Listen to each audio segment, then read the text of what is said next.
Hello guys, আসসালামু আলাইকুম। আশা করি আপনারা অনেক ভালো আছেন। আলহামদুলিল্লাহ আমিও অনেক ভালো আছি। আমি প্রতিনিয়ত এই চ্যানেলে কিছু গ্রামের দৃশ্য দেখে থাকি। এর মধ্যে দেখাচ্ছি, আশা করি আমাদের গ্রামটা অনেক সুন্দর। আপনারা দেখতে পাচ্ছেন, প্রাকৃতিক কিছু দৃশ্য দেখে থাকি। এই যে যেমন দেখেন, গাছপালা, অনেক সুন্দর সুন্দর গাছ, নদী। এখানে আমাদের নদীতে মাছ চাষ করা হয়। আপনাদের সামনে অনেক দিন পর আবার হাজির হলাম। আপনার কিছু ভিডিওতে কিছু দেখার জন্য। আশা করি অনেক ভালো আছেন আপনারা। আপনাদের জন্য অনেক বিনোদন দেওয়ার জন্য আমি অনেক কষ্ট করে থাকি, ঠিক আছে। অনেক শুভেচ্ছা জানাইলাম। এই ভিডিওটা অনুরোধ আপনাদের দেখার জন্য। কিছু কথা না বললে নয়। এই প্রাকৃতিক দৃশ্য আশা করি সকলেরই ভালো লাগবে।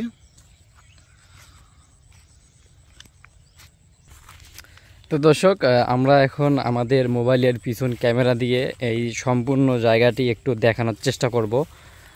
তো আপনারা হয়তো জানেন যে আসলে গ্রামের দৃশ্য মানেই হচ্ছে সুন্দর।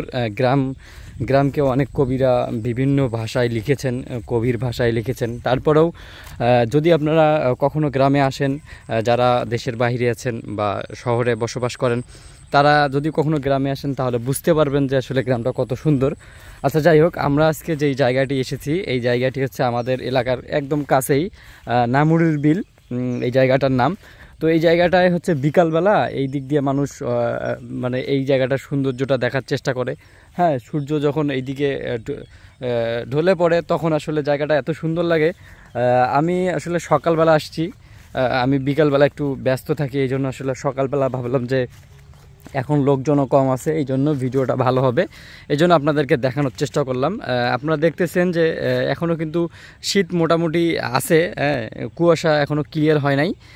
তারপরেও এখন জায়গাটা কিন্তু অনেক স্নিগ্ধ, অনেক সুন্দর একটা মানে আবহাওয়া এখানে দেখা যাচ্ছে। আর দর্শক, সব থেকে বড় বিষয় হচ্ছে এই যে জায়গাটা আছে, এই জায়গাটার চতুর্দিকে দেখেন সুন্দর সবুজ গাছ লাগানো হয়েছে, যেন জায়গাটা আরও বেশি সুন্দর হয়। এবং মাঝখানে যে আছে এই জায়গাটায় কিন্তু এই যে কি বলে মাছ চাষ করা হয়। হ্যাঁ, কৃষক এখানে মাছ চাষ করে এবং তাদের যে জীবিকা নির্বাহের জন্য যে এই যে পাশেই দেখেন এগুলো হচ্ছে কিন্তু ধান, এগুলো হচ্ছে এই যে চতুর্পাশ দিয়ে কিন্তু ধানের জমি আছে। তো কৃষক এখানে কষ্ট করে ফসল ফলায়, সেই ফসল কিন্তু এখন ঘরে তোলার সময় চলে আসছে। আমি আপনাদেরকে যদি আরেকটু কাছ থেকে দেখাই তাহলে আপনারা বুঝতে পারবেন যে ফসল কিন্তু পরিপক্ক হওয়ার সময় একদম খুব কাছে চলে আসছে। তো দর্শক, সব মিলে আমাদের এই গ্রামের এই জায়গাটা কিন্তু আমার কাছে অনেক প্রিয়। আমার যখনই মন খারাপ থাকে তখনই কিন্তু আমি চলে আসি এই জায়গাটাতে, আর এই জায়গাটা আসলেই কিন্তু আমার অটোমেটিক মন ভালো হয়ে যায়। তো আমি আশা করতেছি যে আপনাদের এই জায়গাটি দেখার পর ভালো লাগবে। যদি ভালো লাগে তাহলে কিন্তু অবশ্যই আমাদের ভিডিওটিতে একটি কমেন্ট করবেন, জায়গাটা কেমন ছিল, জায়গাটার রিভিউ কেমন ছিল।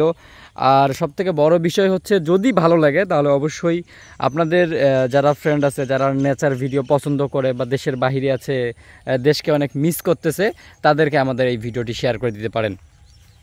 আবারও আমরা অন্য কোনো ভিডিওতে যাব, অন্য কোনো জায়গায় গিয়ে আপনাদেরকে ভিডিও করার চেষ্টা করব। এতক্ষণ থেকে আপনারা আমাদের এই জায়গাটির ভিডিও দেখলেন। আমার সাথে আছে আমার ভাই, আমার বন্ধু শহীদুল ইসলাম জীবন। তো ওর কিন্তু এই চ্যানেলটি মানে মনিটাইজেশনের জন্য অলরেডি মানে যে সত্যগুলো আছে সেই সত্যগুলো পূরণ করেছে। এখন আমরা আজকে একটু ছোট ব্লগ টাইপের একটা ভিডিও করলাম নেচার নিয়ে। তো ভিডিওটা আপনাদের কাছে কেমন লাগলো অবশ্যই কিন্তু আপনারা মতামতগুলো জানাবেন। আপনাদের মতামতগুলো নিয়ে আমরা অনেক দূর এগিয়ে যেতে চাই।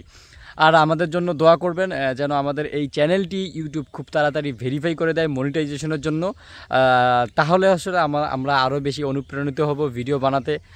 কারণ আসলে যে কোনো একটা জায়গায় যখন আপনি কাজ করবেন এবং সেই জায়গাটা থেকে অনেক বেনিফিট আসবে, সেটা কিন্তু অনেক বেশি লাভজনক হবে এবং নিজের কাছে ভালো লাগবে।